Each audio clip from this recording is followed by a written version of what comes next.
When you hear people, Sifus or other Wing Chun practitioners tell you that you cannot learn Wing Chun at home, they're actually talking about the specific things that I'm going to detail later.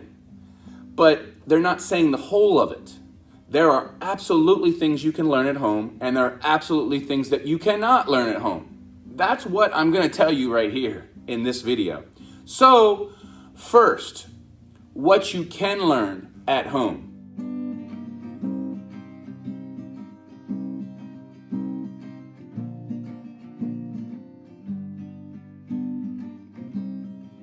Number one, you can learn forms at home. You can follow on video someone doing forms and telling you what to do. Forms are for your solo training. So it makes perfect sense that if you want to learn solo training, you can do it from a video because you're doing it for yourself. You do not need hands-on training in order to learn a form. Not at least at first, okay? You can learn these forms. Now, there's different levels of learning a form. Later on, someone is going to need to test you, is going to need to push and feel on you to make sure that you have your structure, your energy is going the right way in your form. That's later. But I'm talking about in the very, very beginning, as far as a beginner, learning the sequences of a form, learning what it should look like, getting ideas and concepts in your mind as to what a form should look like. Yeah, you can learn a lot online.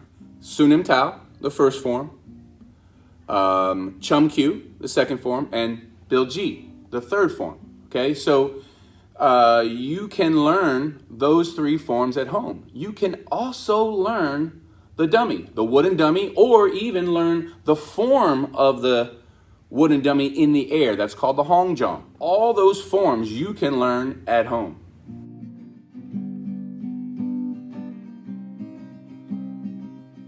In addition to forms, you can also learn certain drills, certain solo drills that you can do.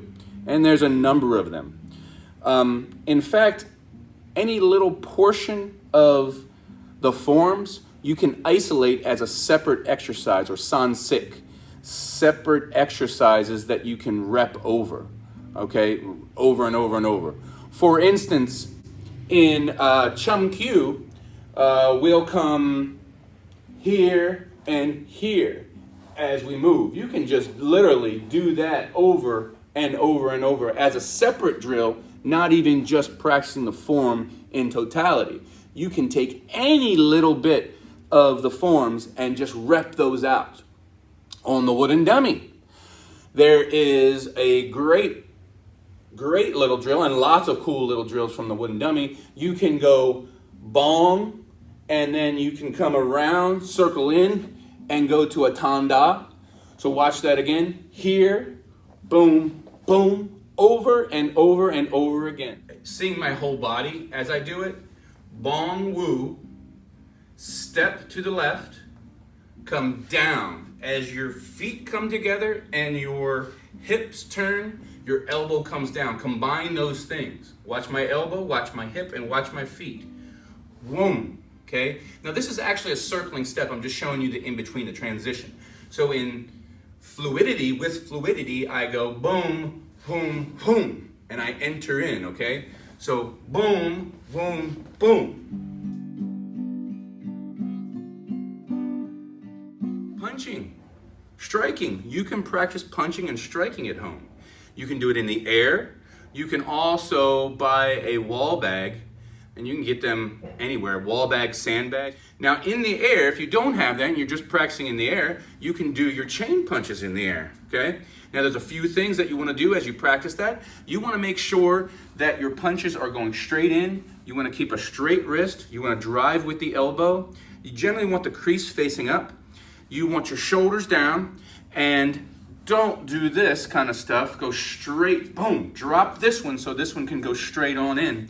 Hit with the bottom knuckle, or a lot of people hit with the bottom three, and that's fine. Bottom three is fine, but there should just be one point that you're hitting with, okay?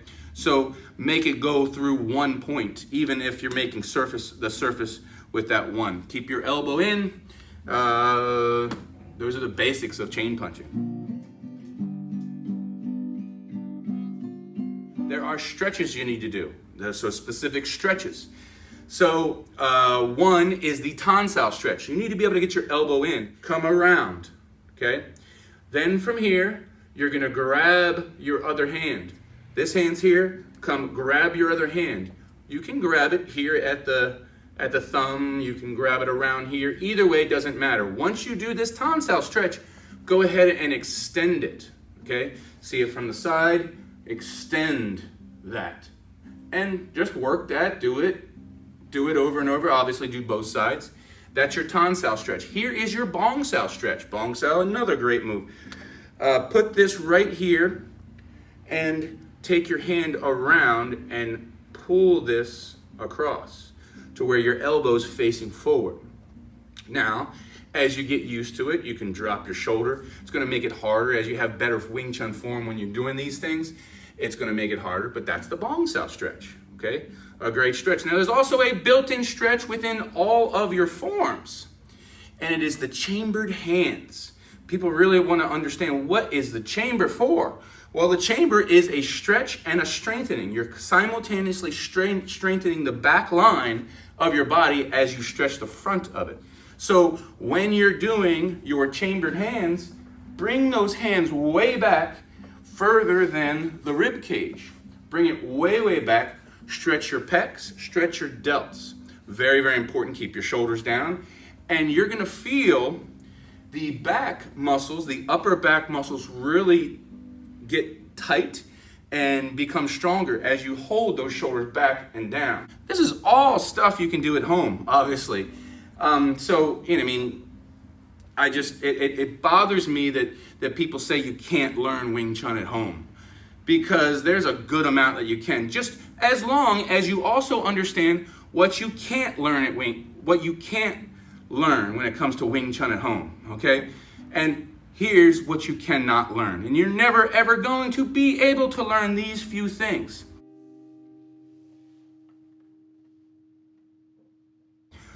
Chi Sao, or partner drills, sensitivity exercises, things where you're feeling other people's energy and you're understanding how to move with energy, how to take advantage of their energy or use their energy against them.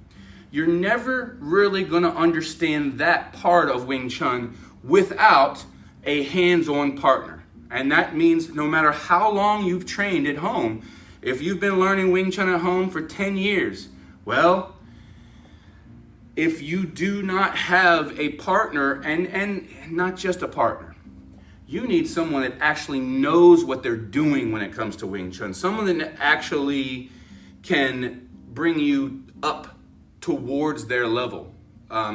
If you're just training with a partner that is a lower level, okay, you can get some stuff here and there, but you're never going to be able to bring up that level. What I've done through my Sifu is a lot of hands-on training and sparring, Chi Sao, drills, all kinds of different things that are partner drills that he has passed on to me, this certain touch or this certain feeling, this certain ability to feel. And there's a lot to it. There's structure, there's root, there's sensitivity, there's precision, there's a dual effort of things, there's movements, there's all kinds of different things that you have to get from your Sifu or someone that has a much higher level, so you can get up towards that level with them. So these are the things that you just cannot learn. You just cannot learn on your own. You need hands-on instruction, someone that can uproot you, someone that's better than you, someone that can show you your mistakes. Because when you're truly trying to become more aware of all the things Wing Chun can bring you, you need someone to help you become aware. And you've got to feel it. You have got to feel, oh, I'm empty here. My elbow wasn't in enough. You've got, oh, my elbow was up. They got underneath of me. My elbow was back too far. Oh, that's why.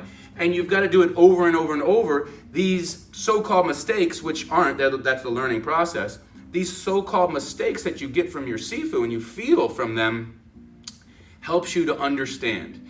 When I'm teaching students hands-on, there's a good amount of things that they have to experience in order to learn. I can tell them, right, just like I'm telling you guys on video, I can tell them all the things, but they're not truly going to understand it until they experience it. Experience is the true way to learn. So understand that is needed. That's a part of Wing Chun.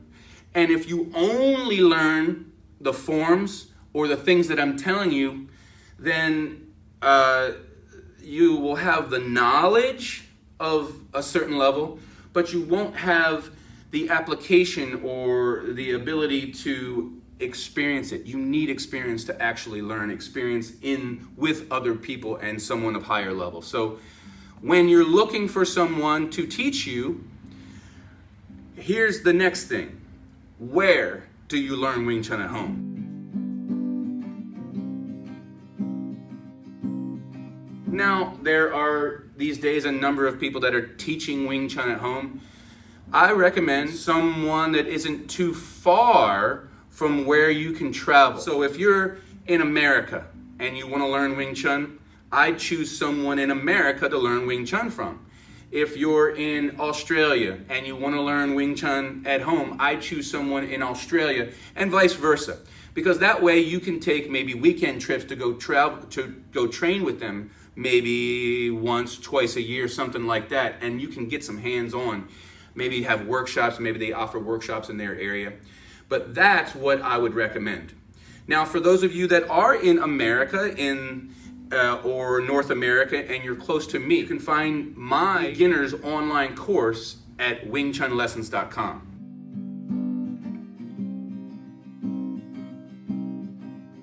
You can learn certain things at home, certain things you can't. Accept that, all right? Otherwise, it naturally works against you. If you're just an online learner and you're never getting hands-on, man, you're not gonna honestly get to higher levels. You're gonna stay a beginner, and you'll learn some, but you're not gonna learn all of it. And then when you pick a Sifu, I'd say pick someone close to you in your area. That way you do have opportunities to learn from them. Learning from too many sources can be a difficult thing. I know we want to absorb a bunch of information from many people, but at the end of the day, you're going to have to pick one path and follow that one path, follow that one Sifu. That's how you're going to get good, whoever it is, all right? Thank you, guys.